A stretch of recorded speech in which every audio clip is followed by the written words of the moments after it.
कहा जाता है कि ट्रू स्ट्रेंथ उसकी नहीं होती जो मोस्ट टैलेंटेड होता है, बल्कि उसकी होती है जो उसे हासिल करने के लिए सबसे ज्यादा भूखा होता है। और ये लाइन सोचते ही सबसे पहले माइंड में आता है Jack Hanma. What's up brooskies, anybody's here, और आज की वीडियो में हम लोग बात करेंगे how strong is Hanma bloodline का most underrated character demon jaw Jack Hanma. Let's start from physiology. Well, हमें पता है कि जैक हानमा की बॉडी नेचुरल नहीं है, so we need context from start. जब स्टार्टिंग में जैक हानमा का कैरेक्टर इंट्रोड्यूस किया गया था तब हमें वो एक्सट्रीमली वीक और पतला दिखाया गया था, लेकिन जैक की स्ट्रॉन्गेस्ट इन वर्ल्ड और अपने फादर यूजिरो हानमा को बीट करने की जिद की वजह से उसने कभी भी हार नहीं मानी। जैक रिलेंटलेसली दिन में 12 घंटे ट्रेनिंग करता रहा और उसके चक्कर में वो खाना खाना तक छोड़ देता है, ये सोच के कि उससे उसका टाइम वेस्ट होगा। लेकिन ऑफ कोर्स मेल न्यूट्रिशन और ओवरवर्क की वजह से जैक की बॉडी और ज्यादा वीक हो जाती है। लेकिन लकीली एक दिन जैक के ऊपर एक साइंटिस्ट की नजर पड़ती है। वेल, इस साइंटिस्ट का नाम डॉक्टर जॉन होता है और ये यूजिरो हानमा की स्ट्रेंथ से काफी ज्यादा इंप्रेस्ड होता है और इसका मेन मोटिव जस्ट यूजिरो हानमा जैसा स्ट्रॉन्गेस्ट क्रीचर बनाना होता है। वेल, डॉक्टर जॉन जैक को वादा करता है अगर वो उसकी बनाई ड्रग X4 को कंज्यूम कर लेता है तो वो स्ट्रॉन्ग बन जाएगा। एंड जैक ये ऑफर एक्सेप्ट कर लेता है और कुछ ही देर में जैक की body super muscular and strong body में चेंज हो जाती है। जैक सडनली वर्ल्ड रिकॉर्ड्स तोड़ना शुरू कर देता है और जैक की बॉडी अब फाइनली उसकी इंटेंस ट्रेनिंग को सहन कर पा रही थी। लेकिन दिक्कत तब आ जाती है जब जैक ड्रग्स का एडिक्ट हो जाता है और वो ड्रग्स लेने की मात्रा बहुत ज्यादा बढ़ा देता है। भले ही इससे जैक की बॉडी और ज्यादा स्ट्रॉन्ग हो जाती है और वो ह्यूमंस छोड़ो एक ह्यूज पोलर बेयर तक को अकेले खत्म कर देता है, बट ड्रग्स ओवरडोज की वजह से जैक का मानसिक संतुलन बिगड़ जाता है। वो उस पोलर बेयर को बड़े ही दर्दनाक तरीके से मारता है। उसके बाद मैक्सिमम टूर्नामेंट में बाकी के अगेंस्ट जैक की बॉडी अपनी लिमिट्स तक पहुंच जाती है और जैक मिड फाइट सब ड्रग्स को लिटरली उगल देता है। उससे जैक की बॉडी काफी ज्यादा श्रिंक हो जाती है, लेकिन इससे जैक की स्ट्रेंथ में कोई फर्क नहीं पड़ता। मैक्सिमम टूर्नामेंट के बाद जैक ड्रग्स लेना कंटिन्यू रखता है और थ्रू आउट द ईयर्स काफी बोन लेंथनिंग सर्जरीज के बाद जैक की हाइट 6'3" से 8 फीट तक हो जाती है और उसके टीथ टाइटेनियम टीथ से चेंज कर दिए जाते हैं। एंड ओवरऑल जैक की body kind of bulky but muscular हो जाती है। स्ट्रेंथ, जैक हानमा की कोर स्ट्रेंथ किसी भी रियल लाइफ ह्यूमन की स्ट्रेंथ को काफी ह्यूज मार्जिन से सरपास करती है। For example, Jack around 400 to 500 kg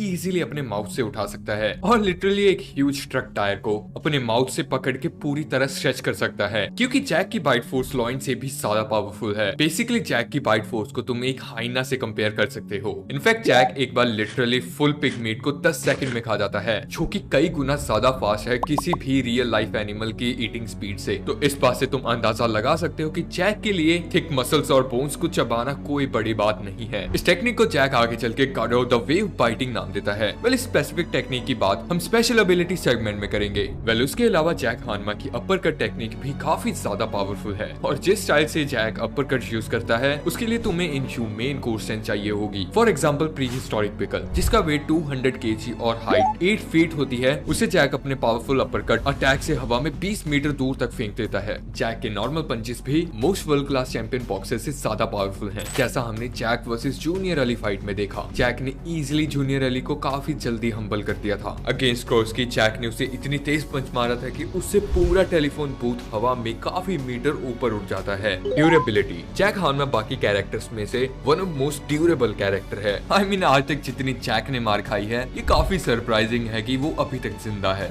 जैसे कि जैक वर्सेस पिकल फाइट में पिकल जैक को इतने स्ट्रॉन्ग पंचेस मारता है कि जिससे जैक का जॉ लिटरली टुकड़े टुकड़े हो जाता है। बट एज ऑलवेज जैक रहा जिद्दी, वो फिर से वापस आ जाता है फिर से मार खाने के लिए। अब जैक वर्सेस पिकल की बात कर ही रहे हैं तो हम कैसे भूल सकते हैं बाकी हिस्ट्री की मोस्ट बैड किस के बारे में। आफ्टर दिस किस जैक का माउथ लिटरली उतड़ गया था और इतना ब्लड लॉस काफी था एक हट्टे कट्टे आदमी को बेहोश करने के लिए। But Jack has always kept fighting. Jack ने स्ट्रेट अप यूजिरो हानमा से भी मुंह पे पंच खाया है और सर्वाइव भी किया है। माइंड यू, यूजिरो हानमा का पंच इनफ है 6 मैग्नीट्यूड के अर्थक्वेक को रोकने के लिए। जैक के मसल स्टील से भी ज्यादा स्ट्रॉन्ग हैं। वो easily full force fear attack को टैंक कर सकता है। अगेंस्ट क्रॉस्की एंड अली जूनियर जैक काफी स्ट्रॉन्ग पंचेस और किक्स खाता है, लेकिन उनसे जैक को कुछ खास फर्क नहीं पड़ता। Speed and reflexes, Jack Hanma ने अपने रिफ्लेक्सेस को सुपर ह्यूमन लेवल तक शार्प कर लिया है। जब स्क्रोस्की जैक पे बुलेट की स्पीड से नेल फेंकता है तो जैक कुछ मिली सेकंड्स में नेल की स्पीड और ट्रैजेक्टरी रीड कर लेता है। लेकिन शॉकिंग पार्ट ये होता है कि जैक नेल को डॉच नहीं करता, बल्कि लिटरली अपने मुंह से कैच कर लेता है। जैक की फाइटिंग स्पीड भी इंसेनली फास्ट है, जैसा हमने देखा सुकुने वर्सेस जैक फाइट में। जब सुकुने स्ट्रेट जैक को फेस पे पंच मारता है तो जैक मिली सेकंड्स में सुकुने की एक फिंगर को उसके हाथ से अलग कर देता है। रनिंग की बात करें तो जैक स्टार्टिंग में ही ड्रग्स के यूज के बाद इजीली अंडर 10 सेकंड 100 मीटर तक डिस्टेंस कवर कर पा रहा था। जैक को अगर एनिमल से कंपेयर करें तो वो पोलर बेयर से भी ज्यादा फास्ट भाग सकता है। माइंड यू, एक नॉर्मल पोलर बेयर एक नॉर्मल ह्यूमन से ट्रिपल फास्ट भाग सकता है। और यहाँ जिस पोलर बेयर की बात मैं कर रहा हूँ वो डेफिनेटली नॉर्मल तो बिल्कुल भी नहीं होता। स्पेशल एबिलिटीज, जैक हानमा ने थ्रू आउट द ईयर्स काफी सारी स्पेशल एबिलिटीज और टेक्निक्स डेवलप करी हैं और लिस्ट के टॉप में आती है जैक की न्यूली डेवलप्ड मार्शल आर्ट गाडाओ the way of fighting. Basically इस फाइटिंग फॉर्म में जैक अपने टाइटेनियम टीथ्स और स्ट्रॉन्ग जॉ मसल्स यूज करता है अपने ओपोनेंट्स को मिड फाइट बाइट करके उन्हें सीवियरली इंजर्ड करने में। जैक ने अपनी सेंसेस को इस हद तक शार्प कर लिया है कि वो अपने ओपोनेंट की बॉडी में सभी वाइटल वेन्स, नर्व्स, पॉइंट्स को देख सकता है। इसकी मदद से जैक एग्जैक्टली उन्हीं पॉइंट्स पे अटैक करता है जहाँ पे ब्लड लॉस होने के चांसेस सबसे ज्यादा हों, बेसिकली एक वाइल्ड एनिमल की तरह। इस टेक्निक की हेल्प से जैक स्टील स्वॉर्ड को भी अपने दांतों से तोड़ सकता है और इस टेक्निक को सीखने के लिए जैक को बहुत ही ज्यादा हार्ड ट्रेनिंग इंड्योर करनी पड़ी, जैसे कि मुंह से ट्रक टायर स्ट्रेच करना, घंटों एक कपड़े को अपने मुंह से पकड़ के लटकना और हंड्रेड्स ऑफ केजी वेट उठाना। बिसाइड्स दैट जैक अनकॉन्शियस होने के बाद भी एक डेडली अटैक परफॉर्म कर सकता है जो कि इनफ है पिकल तक को जान से मारने के लिए। हालांकि पिकल ने ये अटैक अपनी एनिमल इंस्टिंक्ट की हेल्प से सेंस कर लिया था। अगर कोई और फाइटर होता तो मोस्ट लाइकली अपनी जान गंवा देता। उसके अलावा हम जैक की ट्रू इंडोमिटेबल स्पिरिट को कैसे भूल सकते हैं। बचपन से ही जैक को स्ट्रॉन्गेस्ट बनना था और अपने फादर यूजीरो हानमा को बीट करना था और उस सपने को पूरा करने के लिए जैक भगवान के बनाए नियमों को भी ठुकरा देता है। जैसा मैंने इंट्रो में बोला, ट्रू स्ट्रेंथ उसकी नहीं होती जो मोस्ट टैलेंटेड होता है, बल्कि उसकी होती है जो उसे पाने के लिए सबसे ज्यादा भूखा होता है। हालांकि ये लाइन बाकी जैसे एनीमे के लिए कहना थोड़ा वियर्ड है। इसमें तुमको ऐसे कैरेक्टर देखने को मिलते हैं जो बचपन से ही टैलेंट के बल पर पूरी दुनिया जीतने का दम रखते हैं और इस वर्ल्ड में जैक जैसा आदमी जिसके पास कुछ भी नहीं होता सिवाय एक ड्रीम और हार्ड वर्क के, वो भी वन ऑफ स्ट्रॉन्गेस्ट कैरेक्टर्स में एक्सेप्ट किया जाता है। हालांकि जैक ने ड्रग्स यूज करके इजी पाथ यूज किया, बट और क्या ही ऑप्शन थी उसके पास